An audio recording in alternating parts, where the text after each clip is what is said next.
Actuellement en cours de développement, Eclectic est un projet de chaîne YouTube entièrement dédié à l'art engagé. Aspirant à devenir une plateforme de contenu audiovisuel innovant, elle offrira aux artistes la possibilité d'exprimer en toute liberté leur engagement sur une thématique universelle ou plus personnelle. Ainsi, sans esprit exclusif, Eclectic pourra aussi bien mettre en avant un street artiste sorti de prison traumatisé par le milieu carcéral qu'une marionnettiste végane fervente défenseuse du bien-être animal. Bref, vous l'aurez compris, comme son nom l'indique, les vidéos diffusées sur cette chaîne seront particulièrement éclectiques. Pour commencer, la chaîne proposera aux internautes de découvrir Artistory, une collection de documentaires courts qui s'intéressera à l'engagement des artistes à travers leur processus de création. La promesse de cette collection sera double. D'un côté, les artistes bénéficieront d'un espace de liberté d'expression unique et ce, quel que soit leur degré de notoriété.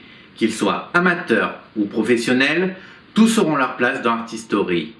De l'autre, l'engagement d'un artiste sur une thématique spécifique permettra à l'internaute de mieux comprendre sa démarche artistique et le poussera à nourrir une réflexion personnelle sur le sujet traité.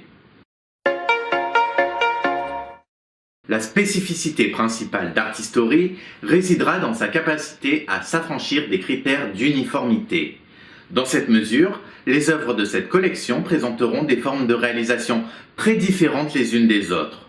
Pour renforcer significativement cette dimension éclectique, j'aimerais m'entourer de plusieurs réalisateurs hétéroclites que les internautes pourront suggérer aussi bien sur la chaîne que sur les réseaux sociaux.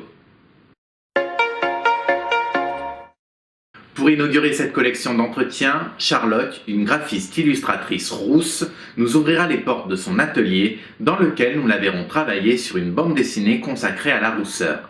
C'est à travers la singularité de cette thématique que je vous propose de découvrir cette artiste pleine de talent, mais aussi de conviction.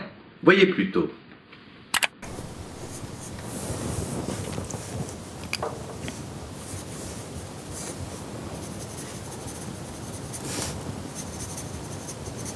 C'est une bande dessinée qui parle de la rousseur, des gens qui ont les cheveux roux.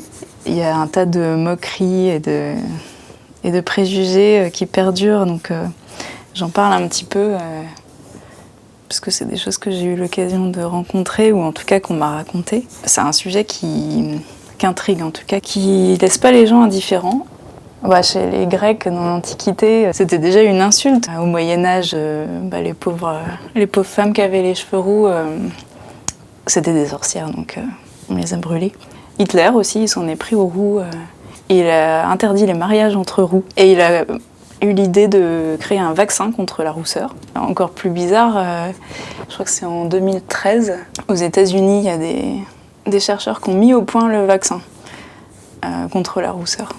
Jusqu'au début 20e, les médecins affirmaient que les femmes rousses ne pouvaient pas être nourrices parce que leur lait était soi-disant impropre à la consommation des bébés.